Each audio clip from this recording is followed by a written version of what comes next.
Hello everyone, good morning. Welcome to my YouTube channel. মই অম্বিকাই পুনৰবাৰ আপোনাক মোৰ YouTube channel অম্বিকা টেকেলে স্বাগতম জনাইছোঁ। আশা কৰোঁ আপোনালোক ভালে আছে, আমাৰো ভাল। আৰু এতিয়া বাজিছে 9টা 9:30 মান হ'ল আৰু মই মোৰ ব্লগটো ষ্টাৰ্ট কৰি দিলোঁ। আৰু আজি মই আপোনালোকৰ এটা ধুনীয়া ফাষ্ট ফুডৰ ৰেচিপি আগবঢ়াম। আশা কৰোঁ আপোনালোকে চাই ভাল পাব। বলক তেন্তে আজি ভিডিঅ'টো আৰম্ভ কৰোঁ। আজি মই বনাবলৈ লৈছোঁ আপোনালোকৰ কাৰণে চিকেন ৰোল। ইয়াৰ বাবে মই লৈছোঁ চিকেন কেইপিছমান, ৰহুনো 1 চামুচ, আদা 1 চামুচ, পিঁয়াজ সৰুকৈ কাটি লৈছোঁ 2টা মিডিয়াম চাইজৰ, আৰু বিলাহী এটা কাটি লৈছোঁ মিডিয়াম চাইজৰ, কণী লৈছোঁ আৰু আধা লিটাৰ পানী লৈছোঁ, আৰু আপোনাৰ গৰম মছলা, মিট মছলা আৰু হালধি গুড়ি, ৰেড চিলি পাউডাৰ আৰু জিৰা পাউডাৰ আৰু নেমু এপিচ লৈ লৈছোঁ। ফাৰ্ষ্টে মই মাংস আনি মেৰিনেট কৰি ল'ম। তাৰ বাবে মই লৈছোঁ আপোনাৰ হালধি গুড়ি দি দিছোঁ, তাত ৰেড চিলি পাউডাৰ দি দিছোঁ আৰু ধুনীয়াকৈ লৰাই দিছোঁ, আৰু নেমুৰ ৰস অকণমান দি দিছোঁ।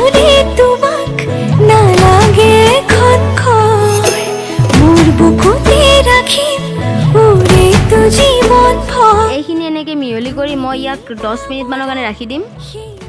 মই ৰোল বনাবলৈ ময়দা লৈ লৈছোঁ, তাত অলপ ৰিফাইন তেল আৰু আপোনাৰ নিমখ আৰু বেকিং পাউডাৰ দি ধুনীয়াকৈ মিহলি কৰি লৈ অলপ পানীৰে ময়দাখিনি মঠি লৈছোঁ। এটা কথা মন কৰিব, আপোনালোকে ময়দাখিনিত একেবাৰে বেছি পানী দি নিদিব, অলপকৈ পানী দি মঠি ল'ব।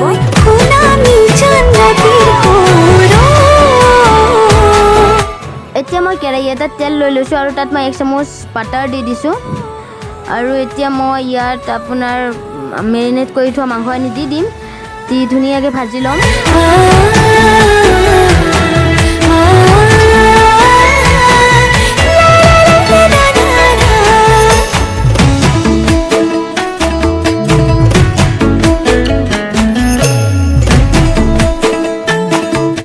মই এতিয়া ৰৈ যোৱা তেলখিনিতে আৰু 1 চামুচ বাটাৰ দি দিছোঁ, দি আপোনাৰ ইয়াত মই পিঁয়াজখিনি দি দিম।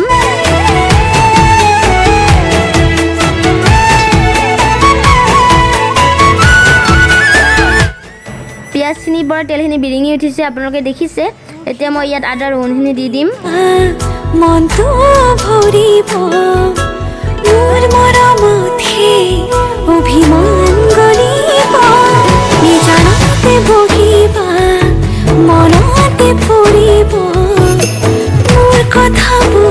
আৰু মই এইখিনিত অকণমান ৰেড চিলি পাউডাৰ, জিৰা পাউডাৰ আৰু গৰম মছলা দি দিছোঁ অলপ। এতিয়া মই ইয়াত বিলাহীখিনি দি দিম।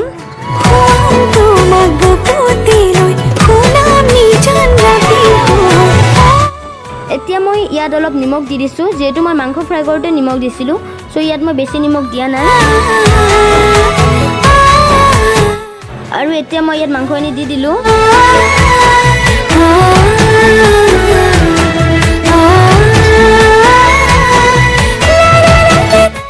অকণমান পানী দি দিছোঁ সিজিবৰ কাৰণে।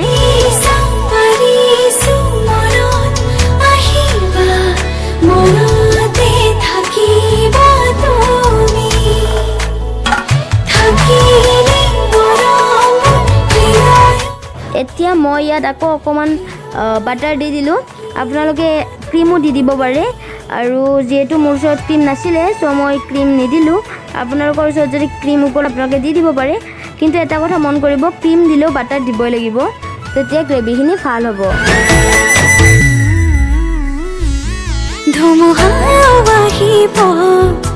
যিহেতু ময়দা হয়, ইমান ভালকৈ বেলা নাযায়, চ' আপোনালোকে ইয়াত আটা বা ময়দা মিক্স দিও বেলি ল'ব পাৰে, তেতিয়া ধুনীয়াকৈ বেলা যাব গোলকৈ।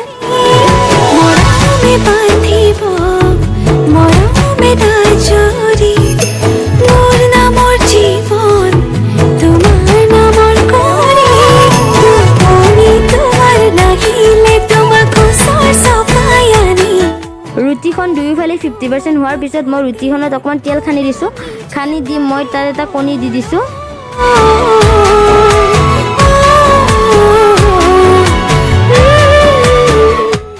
এয়া ভিডিঅ'টোত নিশ্চয় আপোনালোকে দেখিছে। এয়া মোৰ ৰোল বনাবলৈ ৰেডি হৈ গ'ল।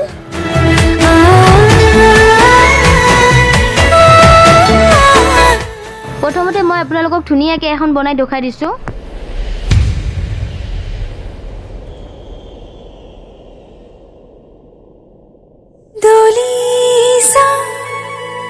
Parisu Mona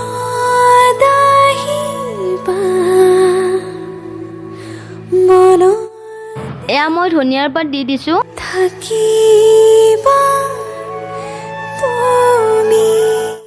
এতিয়া মই ইয়াত নেমু ৰসো দি দিছোঁ যাতে খাবলৈ বহুত টেষ্টি হয়।